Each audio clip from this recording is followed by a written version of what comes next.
Iran में चल रही भीषण जंग के बीच ईरान ने नए सुप्रीम लीडर का चुनाव कर लिया। ईरान के मीडिया ने दावा किया कि आयतुल्लाह अली खामनेई के बेटे मुज्तबा खामनेई को ईरान का नया सुप्रीम लीडर चुन लिया गया। कहा जा रहा है ईरान की सेना की ब्रांच IRGC के भारी दबाव में यह फैसला लिया गया। इसे अमेरिका और इजरायल दोनों के लिए बहुत बड़ा झटका भी माना गया।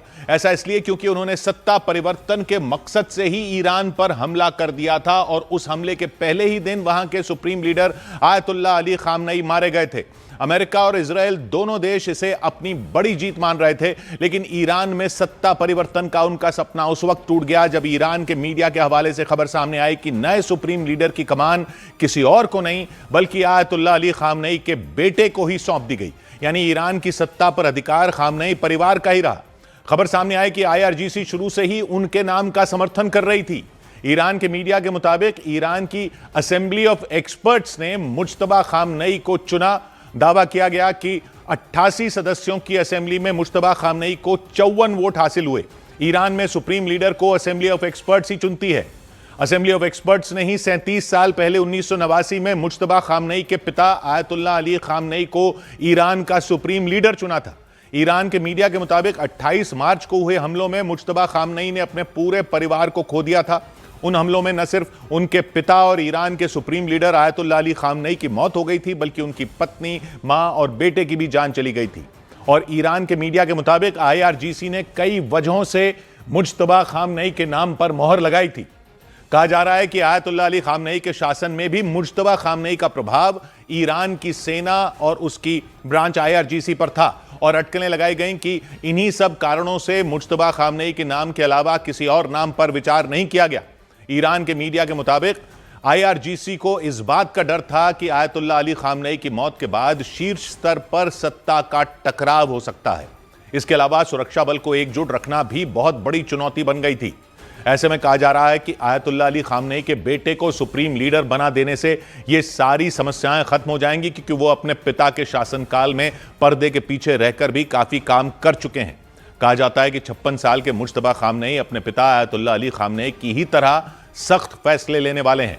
उन्हें लंबे वक्त से आयतुल्लाह अली खामनेई के संभावित उत्तराधिकारी के रूप में देखा भी जा रहा था और कहा जा रहा है ईरान के सुप्रीम लीडर के तौर पर मुज्तबा खामनेई को वो सभी शक्तियां मिल जाएंगी जो उनके पिता आयतुल्लाह अली खामनेई को मिली हुई थी।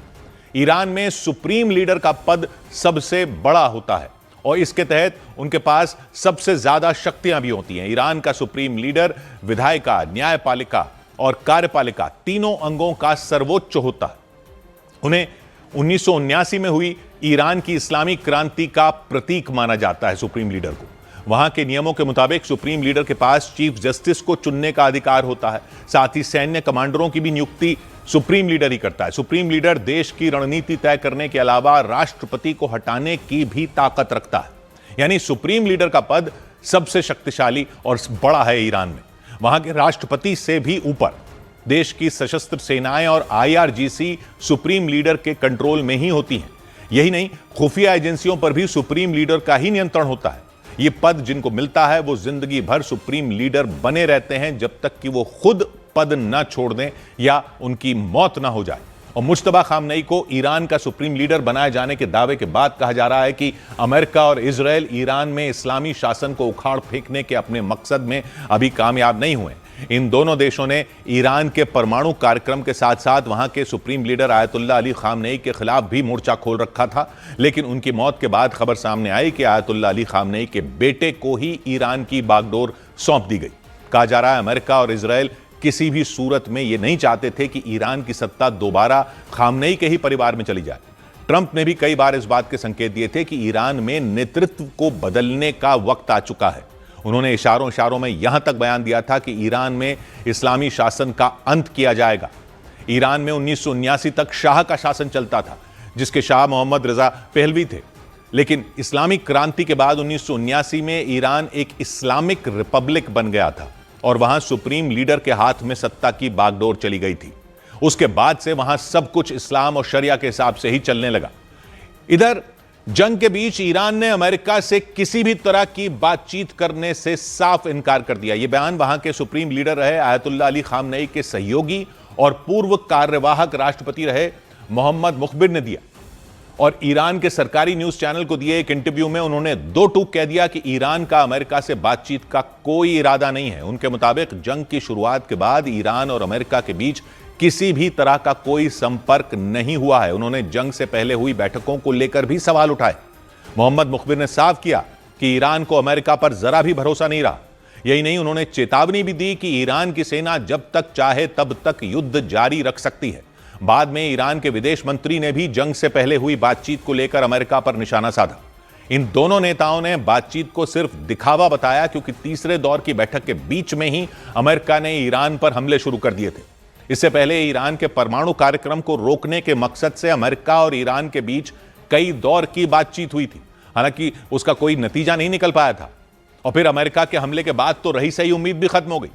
इस बीच आयतुल्ला अली खामनेई के करीबी धर्मगुरु माने जाने वाले मौलवी अली रजा पनाहियान ने खामनेई की मौत का बदला लिए जाने की मांग कर दी। यानी साफ हो गया कि अमेरिका और इजराइल के भीषण हमलों के बावजूद ईरान के तेवरों में कोई बदलाव नहीं आया। वो अपनी सुरक्षा को लेकर और ज्यादा सतर्क हो गया। अली रजा पनाहियान ने चेतावनी दी कि अगर खामनेई की मौत का बदला नहीं लिया गया तो भविष्य में ईरान के दूसरे नेताओं की सुरक्षा भी खतरे में पड़ जाएगी। उन्होंने सीज फायर के बजाय दुश्मन को खत्म करने की सलाह दी। उन्होंने यह मांग की कि ईरान की सेना युद्ध विराम के किसी भी समझौते को न माने। उनके मुताबिक जब तक ईरान अपने दुश्मन को खत्म नहीं कर देता तब तक उसे जंग जारी रखनी चाहिए। यही नहीं, अली रजा पनाहियान ने दावा किया कि इस युद्ध में ईरान मजबूत स्थिति में है और उसे इसका फायदा उठाना चाहिए। अली रजा पनाहियान को ईरान में प्रभावशाली मौलवी के रूप में जाना जाता है। उनकी बातों को काफी अहमियत दी जाती है। और ईरान में नए सुप्रीम लीडर के चुनाव के बाद अमेरिका और इजराइल दोनों देशों ने एक बार फिर ईरान को लेकर बड़ी चेतावनी दे दी। इजराइल ने तो धमकी दे दी कि ईरान में जो भी सुप्रीम लीडर बनेगा वो मारा जाएगा। और इस धमकी के तुरंत बाद अमेरिकी राष्ट्रपति डोनाल्ड ट्रंप का भी बयान सामने आया। उन्होंने चेतावनी दी कि जिस तरह अमेरिकी हमले में ईरान के supreme leader ayatollah Ali Khamenei समेत वहां के कई बड़े अधिकारी एक साथ मारे गए थे, उसी तरह अमेरिका एक बार फिर ईरान के बचे हुए दूसरे नेताओं को भी मार गिराएगा। You know, we had some in mind from that group that is dead, and now we have another group. They may be dead also, based on reports. So I guess you have a third wave coming in. Pretty soon we're not going to know anybody. इससे पहले Israel ने Iran के नए supreme leader के चयन की खबर सामने आते ही ईरान को अमेरिका ने धमकाना शुरू कर दिया। इजराइल ने धमकाना शुरू कर दिया। इजराइल के रक्षा मंत्री ने चेतावनी दी कि ईरान में सुप्रीम लीडर के लिए चुना गया व्यक्ति किसी सेना उसकी सेना के निशाने पर होगा और वो कहीं भी होंगे तो उन्हें ढूंढ निकाला जाएगा। माना जा रहा है कि जंग के बीच ये दोनों मिलकर ईरान पर दबाव बनाने की कोशिश में जुट गए ताकि ईरान उनके सामने घुटने टेक दे। हालांकि ईरान ने साफ कर दिया कि वो हार नहीं मानेगा और अपने नेताओं की मौत का बदला जरूर लेगा। उधर कतर ने दावा किया कि उसने ईरान के मिसाइल हमलों को हवा में नाकाम कर दिया। कतर ने दावा किया कि ईरान ने उस पर एक साथ 10 ड्रोन और 2 क्रूज मिसाइलों से हमला किया। कतर के रक्षा मंत्रालय ने बताया कि उसके एयर डिफेंस सिस्टम ने ईरान के ड्रोन और मिसाइलों को जमीन पर गिरने से पहले ही हवा में मार गिराया। तुर्की की तरफ से दावा किया गया कि ईरान की एक बैलिस्टिक मिसाइल ने तुर्की की एयर स्पेस में घुसने की कोशिश की, जिसे नेटो के एयर डिफेंस सिस्टम ने एयर स्पेस में घुसने से पहले ही रोक दिया।